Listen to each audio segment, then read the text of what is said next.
Olá, então, eu me chamo Gerson. Aí mais esse vídeo aí, né? É, tenho falado muito nos vídeos, tenho falado voltado assim, o tema principal para quem quer receber o Espírito Santo, né?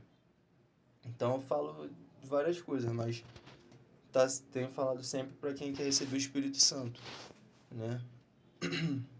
Aí eu tenho lido Mateus, né? O livro de Mateus, li outras coisas também, né? Porque, mas é para quem quer ter uma experiência com Deus, né? Algo realmente sobrenatural, algo que, como é que eu posso dizer? Para quem quer realmente se encontrar com Deus, né? Não para somente se frequentar uma igreja, né? Ou se crer em uma coisa que se leu, mas para a pessoa realmente presenciar Deus, como graças a Deus eu tive essa oportunidade, né? Então vou ler, né, buscando também esse objetivo, né? Porque o próprio Senhor Jesus mostrou que quem quer receber o Espírito Santo tem que obedecer ao que ele disse, né? Então é importante a gente estar buscando essa obediência.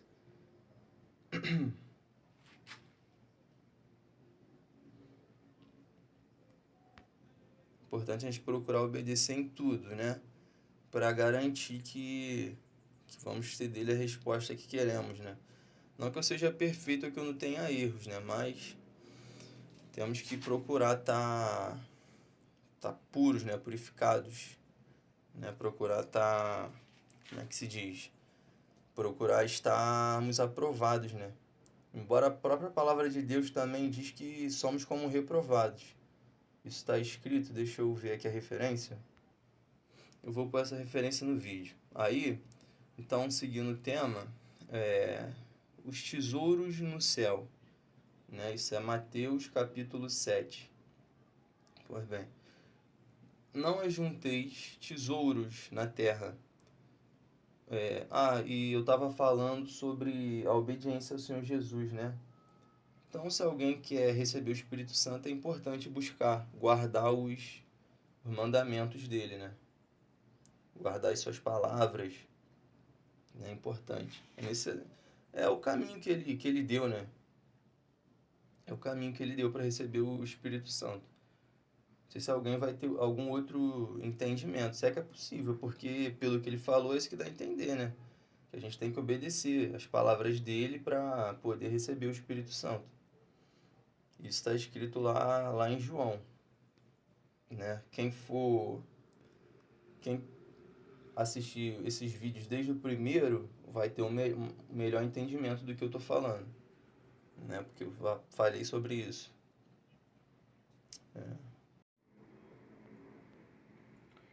Então, fica importante a gente obedecer, né? Procurar obedecer em tudo ao Senhor Jesus, né?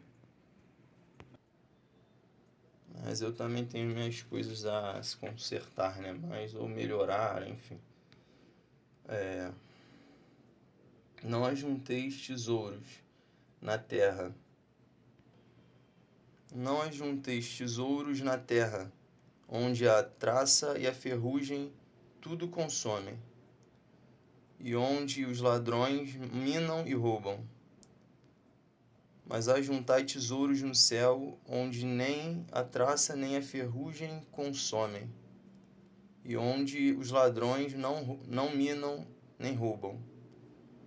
Porque onde estiver o vosso tesouro, ali estará também o vosso coração. Por aí a gente sabe onde está o nosso coração, né? Então, quando Deus olhar, é simples, é só a gente olhar para a nossa vida e ver onde a gente tem colocado o nosso tesouro, né? Aquelas coisas mais preciosas que a gente tem, né? E aí a gente vê onde é que está realmente o nosso coração, né? Se está nas coisas do céu, né? Que são eternas, ou se está nas coisas desse mundo, né?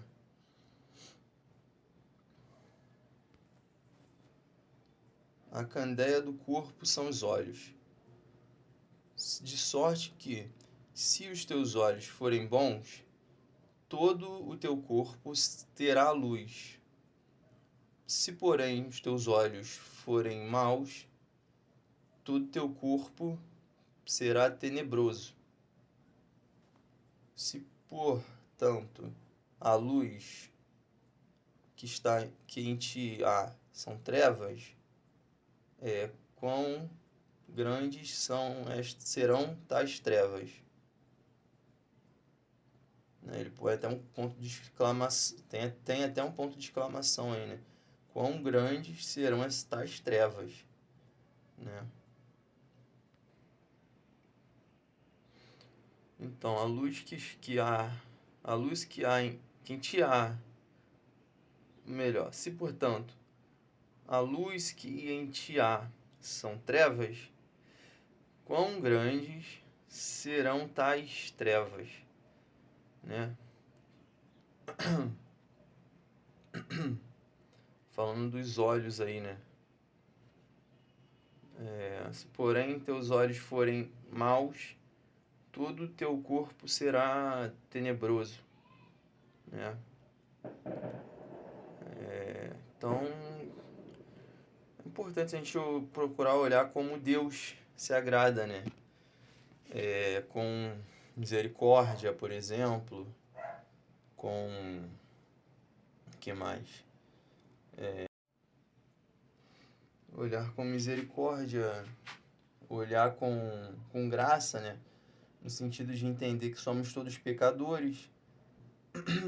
Olhar com olhos assim, né? Como a gente vai aprendendo na palavra de Deus, é importante a gente olhar para as pessoas com olhos de luz, né? Com olhos como os do próprio Deus. Porque Deus olha para a gente com misericórdia, né?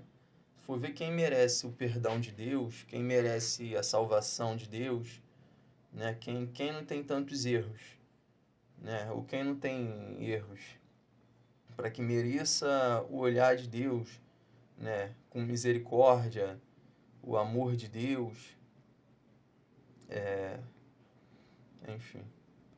Ninguém pode servir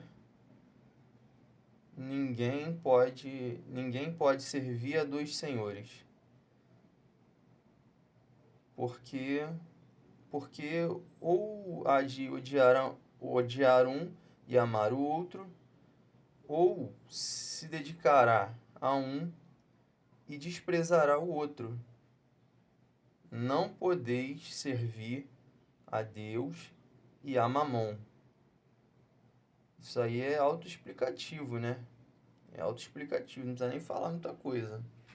É claro que a pessoa quer receber o Espírito Santo, quer receber a sua salvação, como é que ela vai servir a algum outro Deus, senão um único Deus? Né? A salvação vem desse Deus.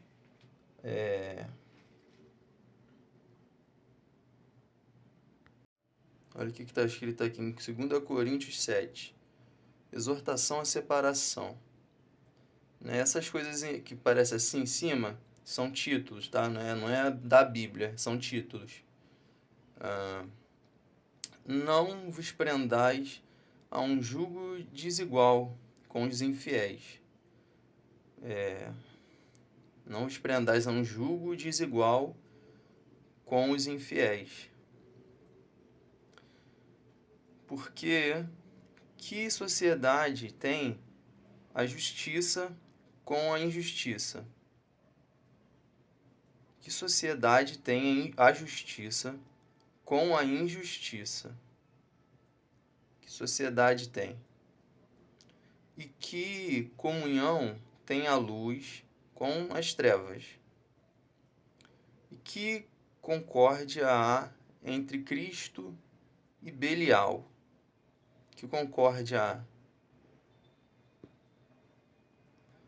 Ou que parte tem o fiel com o infiel? Né? Concórdia eu entendo por concordância, né? Vale a pena ver o significado da palavra. E que consenso tem o templo de Deus com os ídolos. O templo de Deus somos nós, entendeu? Nós somos o templo de Deus. Deus, ele quer habitar dentro de nós, entende? Deus quer fazer morada dentro de nós. Porque vós sois o templo do Deus vivente. Como Deus disse. Deus disse. Neles habitarei. Tá vendo? Neles habitarei. E entre eles andarei. E eu serei o seu Deus. E eles serão o meu povo. Eu serei o seu Deus. E eles serão o meu povo. Né? Então, hoje Deus habita dentro de nós, né? A unção que dele recebemos permanece em nós. Então, Deus habita. Está escrito. Permanece em nós. Então, no caso, ele habita dentro de nós, né? Pois bem. E não troqueis, por isso saí do meio deles e apartai-vos, diz o Senhor, e não toqueis nada imundo, e eu vos receberei.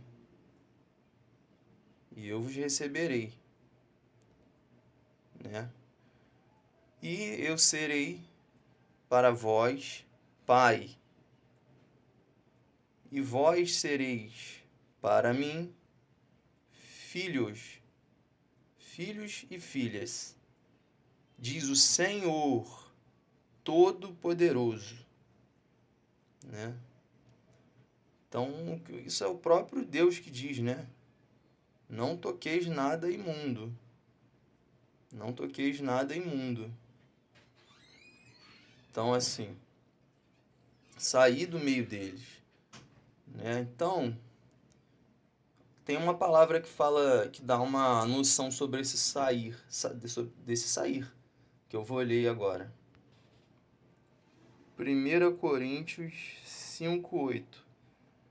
Por isso façamos a festa, não com o fermento velho, nem com o fermento da malícia, ou melhor, da maldade e da malícia, mas com os ázimos da sinceridade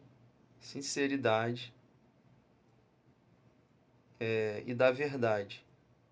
Né? Assim fica simples se apresentar para Deus, né? Quando a gente tem sinceridade e verdade. Né? Já por carta vos tenho escrito, que não vos associeis com os fornicadores.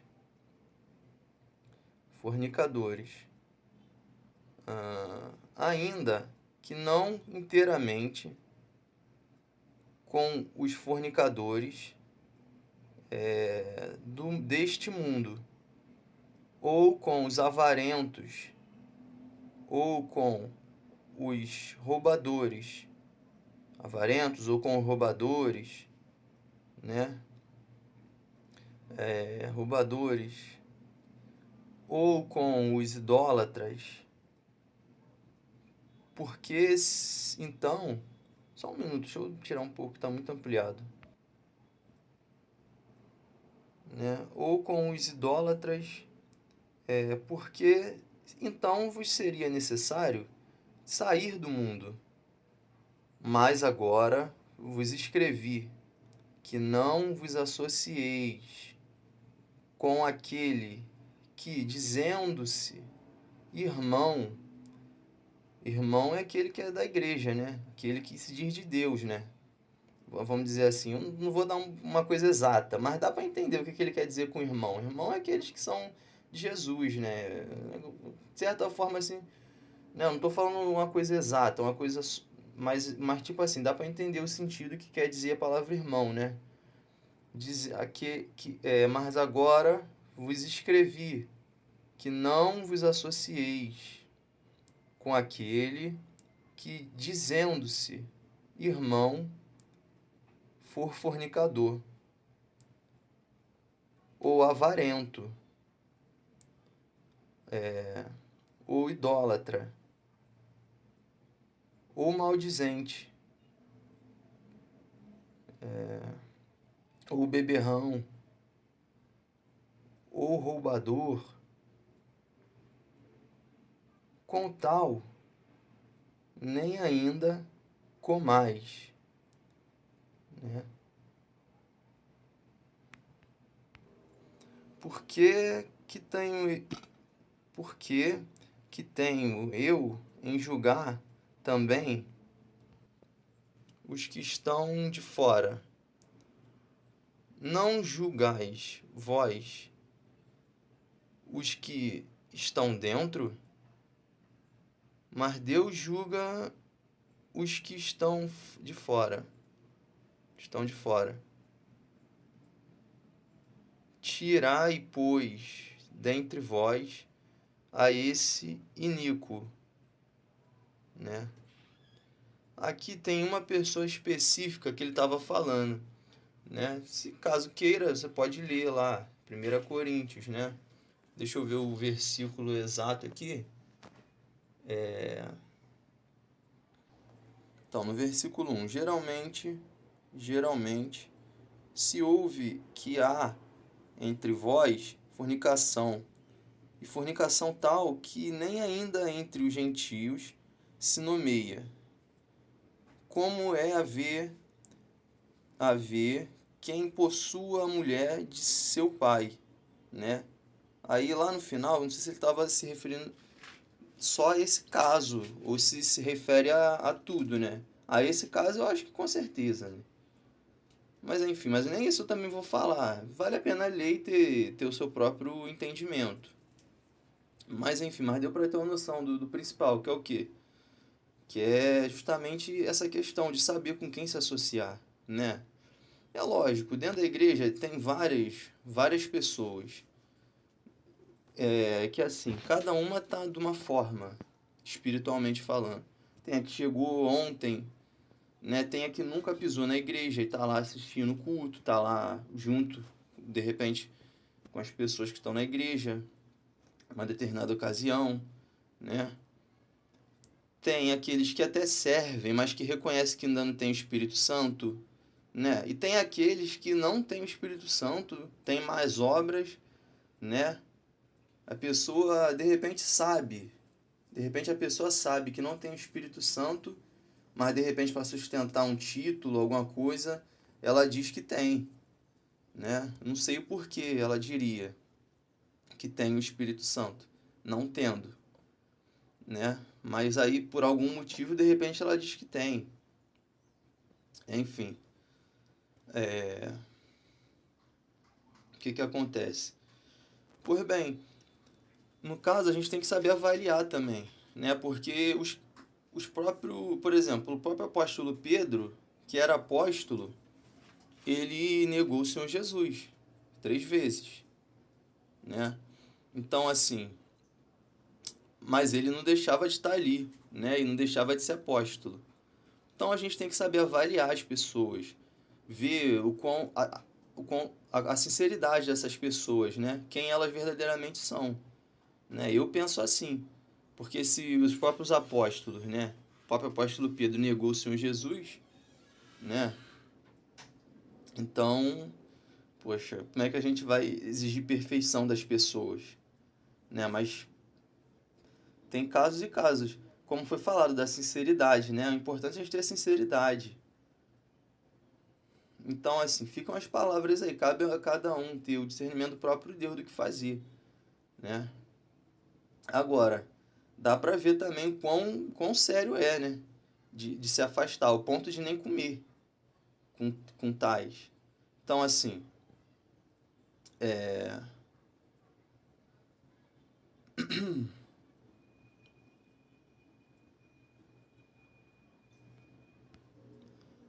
Então, dá a entender para mim que é com todos esses, né? Mas agora vos escrevi que não vos associeis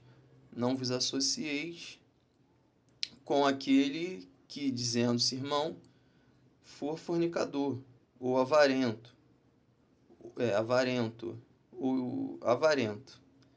ou idólatra, né? Ou maldizente, ou beberrão, né? Ou roubador,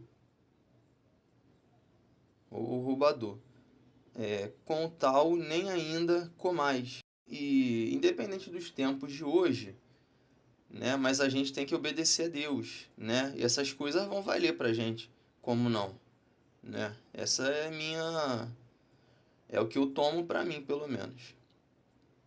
Então, assim, de alguma forma, pelo menos isso vai ser, de alguma forma essas palavras nos vão ser proveitosas, né? Ou quem não concorda com isso. Então, assim, eu vou terminar o vídeo aqui e fica esses ensinamentos aí, né? Sobre a separação de quem não vale a pena. De quem só vai contaminar a nossa fé, de repente, ou vai nos fazer cair. Então, vale a pena o quê? A gente sair dessas pessoas, do meio delas. Nem comer, né? Então, assim, eu acho que cabe também analisar. Analisar cada lugar, cada... Porque a inimizade, por exemplo, é uma obra da carne, né? Então, sendo a inimizade uma obra da carne, como é que a gente não vai interagir bem com essas pessoas, né?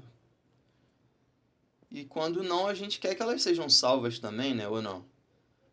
Então, se a gente quer a salvação delas, se o nosso desejo é a salvação delas, como é que pode a gente tratar mal? Não tentar ter tendo pelo menos uma esperança, né, de que elas sejam salvas? Pelo menos um desejo, uma esperança, de que elas sejam salvas. Então, como é que a gente não vai tratar elas de uma forma como se a gente pudesse salvá-las, né? E você que não é salvo, que não se entregou totalmente, mas você pode ir produzindo frutos de arrependimento, né? Como já foi lido lá, né? Que João Batista falou. Não sei se em Mateus tem isso, mas João Batista falou: ide produzir frutos de arrependimento, né? Não sei se falou exatamente assim, mas essa é a mensagem. Então, produzindo frutos de arrependimento, com o que você tem aprendido, né? Com o que nós temos aprendido. Produzindo frutos de arrependimento. Enfim. É isso, busque a Deus, jejue, converse pessoalmente com Deus, né? Busque-o com fé. Use as palavras que você tem aprendido para se basear, para falar com Deus, para ter um fundamento quando você for falar com Deus, para ter um fundamento da sua fé, né? Use essas palavras. E é isso, que Deus abençoe a todos e busquem incessantemente, né? Sem hora, sem lugar, né? Busque incessantemente, mas é claro, com moderação, né? O Espírito Santo. Espírito Santo. Façam jejuns, orem, clamem a Deus, né? Pedindo o seu Santo Espírito, para que ele venha atender essas súplicas, né? Enfim. Então é isso. Deus abençoe a todos, tá?